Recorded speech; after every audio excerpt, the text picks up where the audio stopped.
नमस्कार दोस्तों, आप सभी का स्वागत है। लास्ट वीडियो लेक्चर में हमने बात की थी शिशुअवस्था के संबंध में, और आज के इस वीडियो लेक्चर में हम बात करने वाले हैं बाल्यावस्था के संबंध में। ये जो अवस्थाएं हैं, शिशुअवस्था, बाल्यावस्था, किशोरावस्था, बहुत ही रुचिकर विषय है, क्योंकि इनका वास्तविक जीवन से हमारा लेना देना है।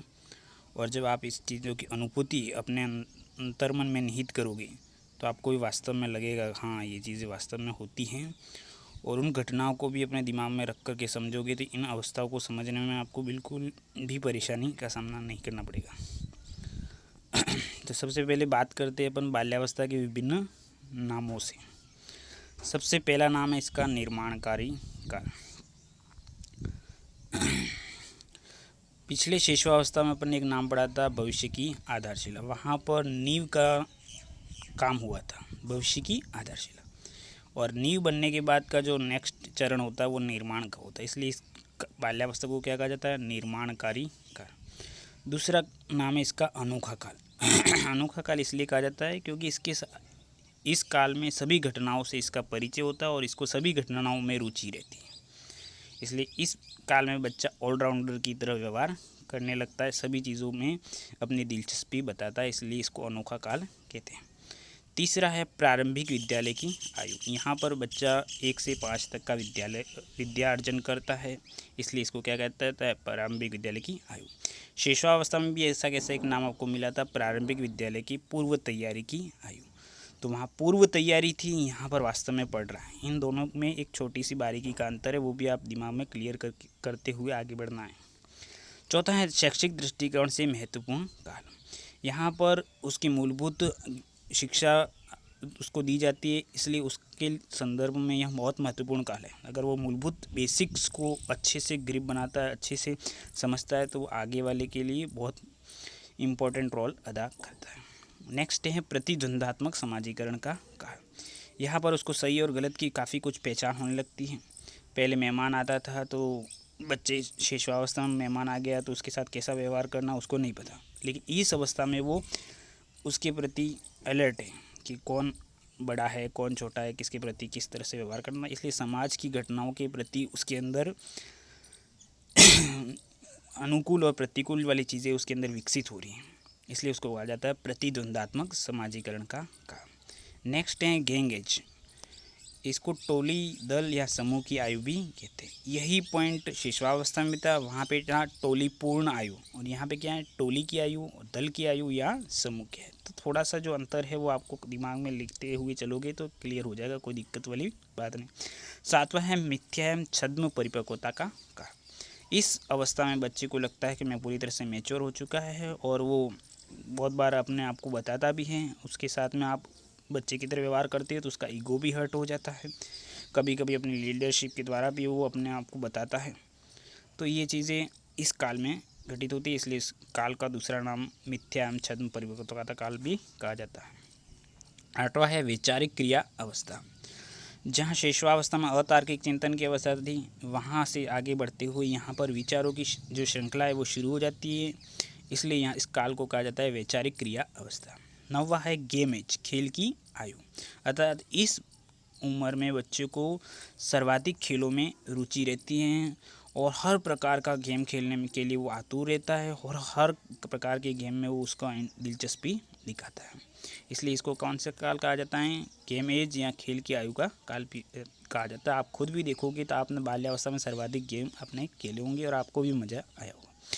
10वां है मूर्त चिंतन की अवस्था। अब यहाँ पर जो वस्तु सामने है उसके आधार पर वो चिंतन करता है, अर्थात जो चिंतन की जो क्रिया है वो क्या माने जाती है? मूर्त। अर्थात जो सामने दिख रहा है उसी के प्रति वो सोचता है और उसी के अनुकूल उसका रवैया रहता है। लेकिन अमूर्त में क्या है? जितना वो देख रहा है उसके अलावा भी बाकी चीज़ों का अलग अलग एंगल से वो कल्पना कर सकता है, वो कहलाता है अमूर्त। और यहाँ पर क्या है? मूर्त। नेक्स्ट बात कर देते हम बाल्यावस्था के विकासात्मक कार्य व विशेषताएं। अभी हमने बात करी थी बाल्यावस्था के विभिन्न नाम, अब बाल्यावस्था से संबंधित उसके विकासात्मक कार्य और उसकी विशेषताएं। पहला है शारीरिक व मानसिक विकास में धीमापन। शिशुअवस्था में यह बहुत तीव्र गति से हो रहा था, लेकिन बाल्यावस्था में यहाँ पर क्या हो जाएगा, धीमे धीमे गति में कमी आएगी। दूसरा क्या है, जिज्ञासा प्रवृत्ति में है प्रबलता। यहाँ पर बच्चे के अंदर बहुत सारी जिज्ञासा का जन्म हो जाएगा और उसको हर प्रकार की नई नई चीज़ों से उसको जानने की इच्छा में बहुत तीव्रता आ जाती है, क्योंकि उसके लिए सारा चीज़ें नई हैं और सारी चीज़ों के प्रति उसको जानने की इच्छा रहती है, इसलिए इसको बोलते हैं जिज्ञासा प्रवृत्ति में भी प्रबलता आती है। तीसरा, यथार्थवादी दृष्टिकोण। जो जैसा देखता है उसी को वो स्वीकार करता है। अगर कोई बच्चा व्यक्ति उसको चॉकलेट खिला रहा है, अच्छा रख रहा है, तो उसके प्रति वो क्या कहेगा, बहुत अच्छा आदमी है। इसलिए इसका जो दृष्टिकोण है क्या है, यथार्थवादी दृष्टिकोण। वो किस संदर्भ में दे रहा है उसके चीज़ों पे वो ध्यान नहीं लगाता, लेकिन जो वास्तव में अभी वर्तमान में जो घटित हो रहा है उसी के आधार पे वो फैसला करता है उसका, इसलिए उसका दृष्टिकोण क्या है, यथार्थवादी दृष्टिकोण। चौथा है रचनात्मक प्रवृत्ति का विकास। बच्चे के अंदर बहुत सारी क्रिएटिवनेस इस काल में विकसित होती है। बहुत सारे नई नई चीज़ें वो बनाता है, नई नई चीज़ें सीखता है।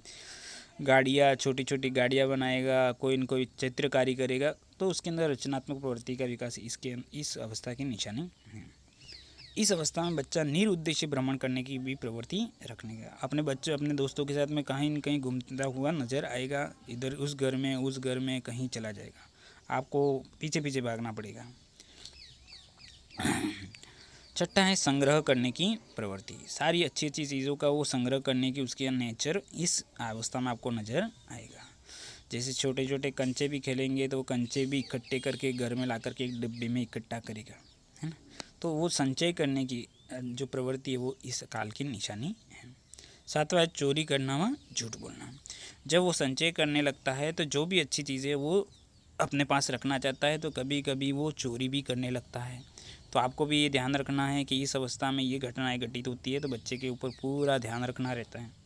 चोरी करने के बाद वो झूठ भी बोलेगा, तो इस अवस्था में आपको उसको समझाना है, और सही तरीके से अगर आप उसके साथ ट्रीट करोगे सकारात्मक रवैये से, तो बच्चे के लिए हितकारी रहेगा। अगर आपने यहाँ पे उसको नेगेटिव, यहाँ पे उसको मोटिवेट सही मार्गदर्शन देने के बजाय उसको आपने गलत तरीके से ट्रीट किया, तो वो आगे के भविष्य के लिए बहुत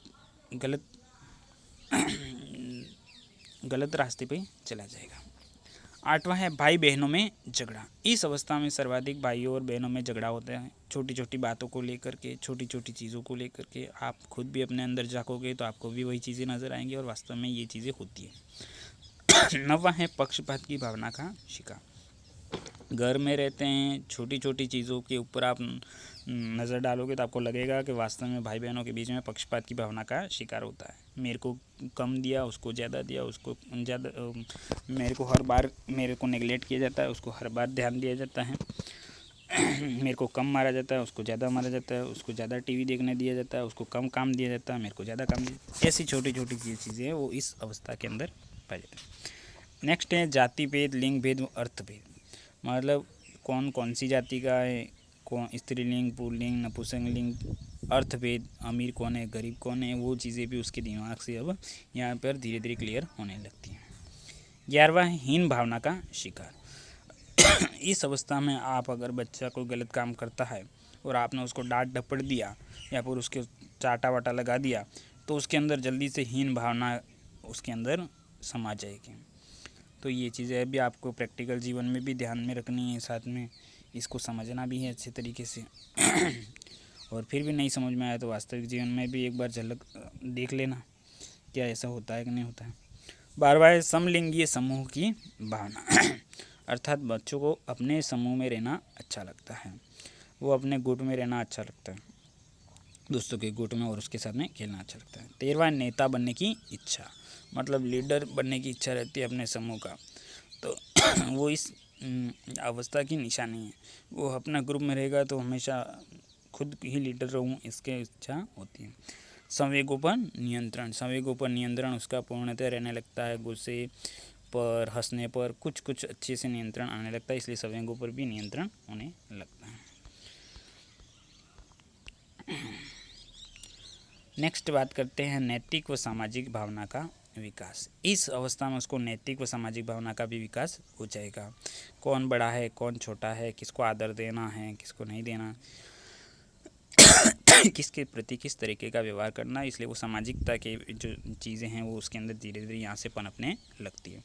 16वां है संवेगात्मक में सामाजिकता का विकास। उसके जो संवेग हैं, हंसना, खेलना, रोना, गम, उस सब चीज़ों में, उसके संवेगों में वो सामाजिकता नज़र आएगी। किस किस संवेग के कारण से सामाजिकता पे क्या असर पड़ता है, वो चीज़ें उसको नज़र आएंगी। 17वां है भाषा व संप्रेषण योग्यता का विकास। यहाँ पर वो बोलने की कला को भी धीरे धीरे निखारने लगेगा और बोलने की कला भी उसके अंदर विकसित होने लगेगी, इसलिए बोलते भाषा व संप्रेषण योग्यता का विकास होगा। 18वां मूर्त या प्रत्यक्ष चिंतन की योग्यता। वो सामने वाले को देखने के आधार पर ही अपना सोच रखता है, इसलिए इसको बोलते हैं मूर्त या प्रत्यक्ष चिंतन की योग्यता। 19वां है क्रमबद्ध चिंतन या अव्यवस्थित चिंतन की योग्यता का विकास। तो मतलब विचारों की एक श्रृंखला यहाँ पे शुरू हो चुकी है, लेकिन अभी भी उसमें विचारों की एक श्रृंखला शुरू हो चुकी है और वो धीरे धीरे व्यवस्थित होने की चीज़ें उसके अंदर विकसित हो रही हैं। 20वां उत्क्रमणशीलता का विकास, अर्थात मतलब वो सीधा भी जा रहा है और उल्टा भी जा रहा है, दोनों दिशाओं में जाना सीख रहा है, मतलब पूर्ण विकास की ओर वो अग्रसर हो रहा है। मतलब उसको गिनती गिनाओगे तो 1 से 100 उल्टा भी गिनने लगेगा, तो उसको बोलते हैं उत्क्रमणशीलता का विकास। 21वां है खेलों में रुचि। बहुत सारे खेलों में वो रुचि रखता है, इसलिए इसको खेमेज भी कहा जाता है। 22वां ध्यान केंद्रित करने की क्षमता। ध्यान केंद्रित करने की भी वो क्षमता धीरे धीरे उसके अंदर विकसित होती है, एकाग्रचित्ता आती है। अब बात कर लेते हैं हम बाल्यावस्था से संबंधित मुख्य परिभाषा जो परीक्षा के दृष्टिकोण से इम्पोर्टेंट है। पहली है प्लेयर, जोन्स व सिम्पसन के अनुसार। इन्होंने कहा बाल्यावस्था वह काल है जब व्यक्ति के बुनियादी दृष्टिकोण, मूल्य तथा आदर्श एक बड़ी सीमा तक निरूपित किए जाते हैं। मतलब एक जीवन के इस काल को बहुत महत्वपूर्ण काल माना जाता है, सब चीज़ें इसके ऊपर डिपेंड करती हैं, इसलिए इसको उन्होंने बोला है बुनियादी दृष्टिकोण, मूल्य तथा आदर्श की एक बड़ी सीमा तक निरूपित किया जाता है। इन्हीं के अनुसार दूसरा काल है कथन है, 2 कथन हैं इनके। पहले कथन हमने देखा, दूसरे की बात कर रहे हैं। शैक्षिक दृष्टिकोण से जीवन चक्र में बाल्यावस्था से महत्वपूर्ण और कोई अवस्था नहीं है। मतलब शिक्षा अगर अर्जित करना या शिक्षा का जो मुख्य जो नींव है या मुख्य जो स्तंभ है वो बाल्यावस्था ही है, इसलिए जीवन चक्र में बाल्यावस्था से महत्वपूर्ण शिक्षिक दृष्टिकोण से तो कुछ भी नहीं है। जो भी सीखना है वो सबसे ज़्यादा सीखेगा वो बाल्यावस्था में ही सीखेगा। दूसरा है रॉस के अनुसार बाल्यावस्था मिथ्या परिपक्वता का काल है। मतलब उसको ऐसा एहसास होता है कि मैं मैच्योर हो चुका पर वास्तव में नहीं, इसलिए इसको बोलते हैं मिथ्या परिपक्वता का काल। तो आपको प्रश्न भी आपको पेपर में बहुत बार पिछले वाले पेपर में नज़र डालोगे तो मिल सकता है, और प्रश्न बनेगा तो क्या बनेगा, मिथ्या परिपक्वता का बाल्यावस्था को मिथ्या परिपक्वता का काल कौन से मनोविज्ञानी के अनुसार है। तो आपको ऑप्शन में अगर रॉस के अनुसार आता है तो रॉस को आपको टिक लगाना है।